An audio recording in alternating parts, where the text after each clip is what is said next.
You look at Willie Fritz, Lance Leopold, those guys, are outstanding football coaches, have won at places that are very difficult to win at. I just think overall this conference has tremendous coaches, guys that know how to win, guys that know how to win at tough places. Really, really excited about the Big 12. I think Brett's done a tremendous job of positioning us. Excited about the future of college football. It's been, I talked about this earlier, it's been surgery by chainsaw to get us where we are today, but I do think we're making progress in the right direction in terms of the big picture things that are happening now. Finally, the talent is being compensated in college football, and the players are being paid. My sincere hope is that everyone operates within the spirit of the rules, just like they do in professional sports. I'd like to see college football cleaned up. I want to see it cleaned up for the student athletes. I think as coaches, we're supposed to set an example for them. And as universities, we're supposed to set an example. So my hope is that, teams will operate within the new rules and that we'll have great parity in college football. It's the greatest game in the world. It's an exciting time of year. There's no place I'd rather be than Big 12 Media Day to day. So again, thank you for being here, and I look forward to visiting with you guys. Again, if you have a question, please raise your hand. We'll go to the center right in the back. Coach, Steven Simcox from Locked On Horned Frogs. How do you feel about your running back room right now, and specifically Jeremy Payne and Nate Palmer going into this season? Yeah, good question. Excited about that group. I think we did not run the football well last year. I think if you say, what do you need to improve on? Early in the year, we were a turnover machine. We turned the ball over way too many times. We didn't create enough turnovers defensively. You got to be able to stop the run better defensively, but the big thing is we got to be able to run the football on offense. Our offense works at a really, really high level when we can run the ball. So, we have some young running backs. Nate Palmer, I think, really asserted himself in the spring. Got some carries in the bowl game last year. Started to see some really good things from him. I'm very excited about him. He's a young player that I think has a tremendous opportunity. Jeremy Payne is another very exciting young player who really was our most productive running back last season.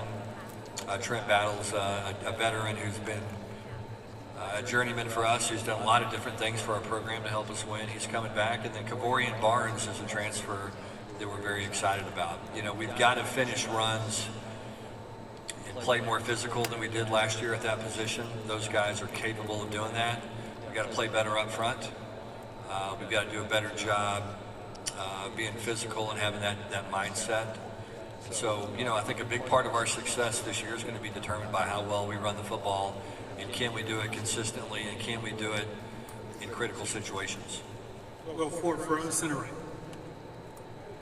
Stephen Johnson, Fort Worth Star Telegram. How's it going, Sonny? Hey, Stephen, how you doing, man? I'm doing all right. For you guys, talking through the spring, you really like this team. You really like the depth. You got both your coordinators back, retained most of your players in the spring. I'm curious, what does success look like for you this season? Yeah, I think everything you said is true, Stephen. I think when you have your quarterback back, obviously have Josh Hoover back. I thought he really finished the season strong last year. Really excited about who he is, what kind of leader he is, what kind of player he is.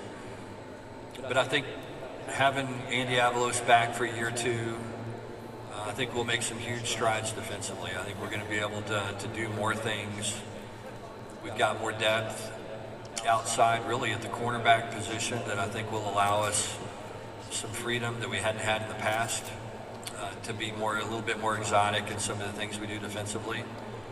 Really like our depth at corner. I think we've got 6-7 guys that I feel pretty good about playing at that position, which we certainly have not had that in the past. Kendall Browse is going on year 3 as the offensive coordinator. I think our guys know what to do, know how to do it. And so, I expect us to make a big jump as a program. I really do. What is a successful season for us? It's to reach our potential. I really do believe that. You know, if you go back to 22 and you said what would have been a successful season 22 from the outside looking in, maybe 7-8 wins. You know, we went 12-0 and ended up playing for a national championship that year. So for us, it's really about reaching our potential. What does that look like? I don't really know that quite yet. A lot of that's going to be how do these pieces come together. I think we're at that point in our program right now where if we're not in the Big 12 championship game, it's probably not a successful season. And so that's where we want to be. You know, we think we're a team that year in, year out should be in the Big 12 title hunt. And, you know, we think this team is capable of doing that. We'll see how it plays out. I mean, there's going to be so many factors that go into that. Can we stay healthy, and do the guys come through like we think they can, and can we play at a high level, and can we, you know, learn to deal with adversity and success and all the things that you have to go through to have a successful season. But I like this team. I really do. I like our makeup. I like the guys. You know, we have 6 really special young men with us today. You know, guys that are mature, guys that are unselfish, guys that really care about the team. You know, you don't hear that discussed very often in today's college football world. You know, some of it's me, and we don't have those kind of issues in our program right now. I mean, we just have guys that love each other. They love playing at TCU. They love going to school at TCU. They love living in Fort Worth. They're really committed to not letting their teammate down. And it's a fun team to coach, man. I just love being around these guys. We went to dinner last night as a group. I loved talking to them. I loved hearing about what they were doing. Just a special group of guys. I mean, just smart, mature, unselfish, hardworking young people that we can all be proud of. We'll go center right, second row. Coach Lynn Harrington with State Line Power 5. How you doing today? I'm good, thanks. That's good to hear. So to follow up what you were talking about, your quarterback Josh Hoover, I mean, he set a school record throwing for nearly 4,000 yards last season. Do you think his experience, production, and leadership can leave a legacy like Andy Dalton's or Max Duggan's at TCU? Yeah, I hope so. I mean, I think, like I said earlier, you know, when you sit down and you say, okay, what makes a quarterback a great quarterback? I'm not so sure that the most important quality isn't an innate ability to just make people around you better.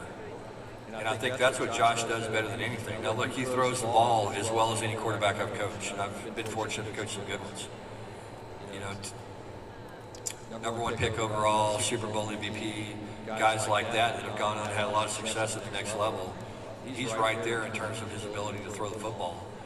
But his most important and best characteristic is just who he is. And you know, as I said, he brings out the best in people. He's incredibly unselfish. The guys love him. They respond to him. They know that he cares more about them than he does himself. And that's pretty special at that position. You know, in today's world, you know, quarterback sometimes can be a handful to deal with, and he's not that way at all. He's just such a great teammate. But I think he's going to have a big year. I really do. I think the thing that is going to make him even more successful is I think he believes in the supporting cast. I think he believes in what we're doing from a scheme standpoint. I know that he believes that we're going to be better defensively, and that takes a lot of pressure off of him to go out there and have to score 40, 50 points to win. We're not going to have to do that.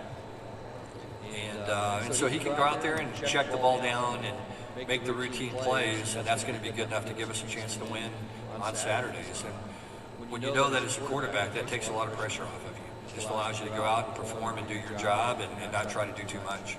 And so I think he'll take a big step and continue to progress, and I think he'll be one of the elite quarterbacks in college football.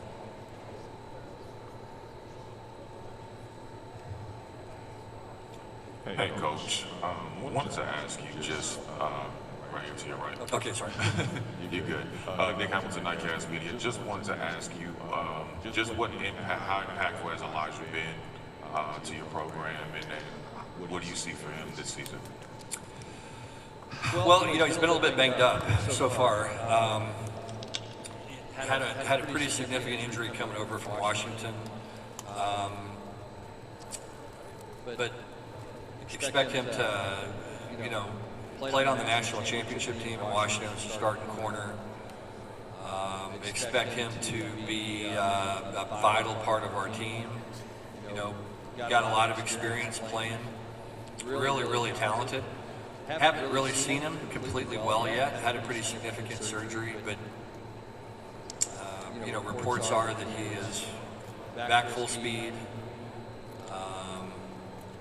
Participating fully and fully cleared. So excited to see what he's going to do. I mean, he plays with a lot of confidence. He's a really interesting guy. Got a great personality about him.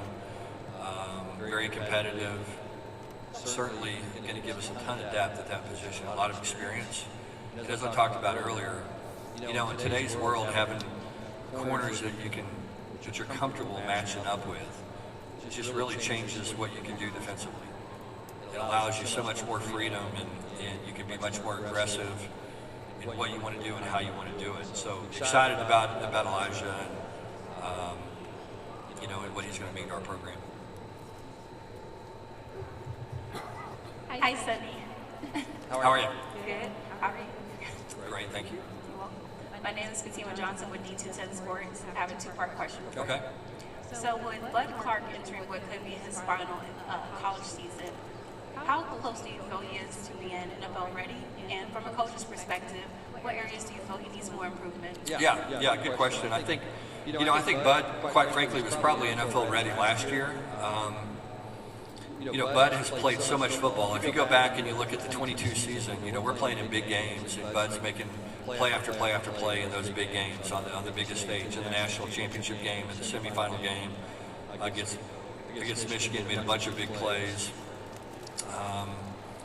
He's got a knack for being around the football. He's a really athletic, long, rangy safety that can cover. Is much more physical maybe than you think he is. Really good tackler. I think the big thing Bud wanted to do, he played at a high level last year, but I think he realizes he's capable of playing even better. And I think that's what brought him back. And that's one of the things that I think is good about rev share now. You can go and you can pay a guy like Bud Clark what he deserves to get paid now, and he doesn't have to go to the NFL. He's able to come back for another year, refine his craft, get a little bit stronger, a little bit bigger. Bud's been one of those guys that he burns really hot. He's had a hard time putting weight on, and I think now he's gotten bigger, he's gotten stronger. That's going to help him be more durable, stay healthy. So anyway, I'm really excited about what he's capable of. He's got that experience. The safety position right now is like the linebacker position used to be in college football. Those are the guys that have to be leaders. They get everybody lined up. They communicate. Playing safety is a very, very difficult thing from a mental standpoint in today's college football game. And Bud understands the game, and Bud's very comfortable in the game and in what he does. And he's going to have a heck of a year. I'm excited. One final question for Coach who goes center left. Good morning, Coach. Mike Wilson, Sports Byline Radio. You mentioned earlier about players getting paid and coaches stayed within the spirit of the rules, right? How do you, are there any other guidelines with that do you think need to be added, and anything with that with the portal as well? Yeah, I think right now, obviously college football is partnered with Deloitte, and what Deloitte is going to do in terms of assessing real NIL and what that's going to mean.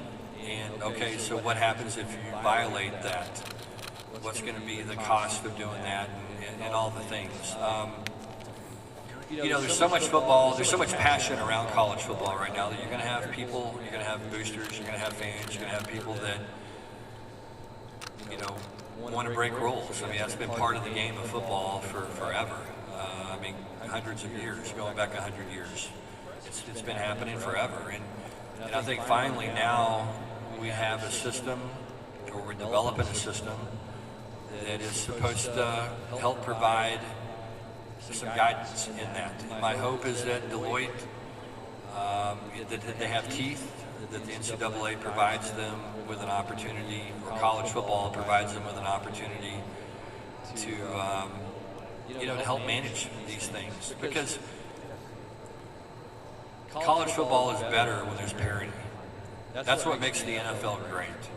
Is there's 16, 18 teams right now in the NFL that probably have a legitimate chance to go to the Super Bowl and win the championship. That's more than 50% of the league. Is that the case in college football? No, it's certainly not. And we need to have as much parity in the game as we can possibly have. And the only way that you can do that is by having revenue sharing, which we finally have, but then also controlling the NIL money that is made on top of that. So my hope is that they do that. My hope is that that system is developed at a very high level, operates at a high level, punishes people that need to be punished, and results in college football becoming even better, because the game is great. I mean, it's a great time for the game of football right now.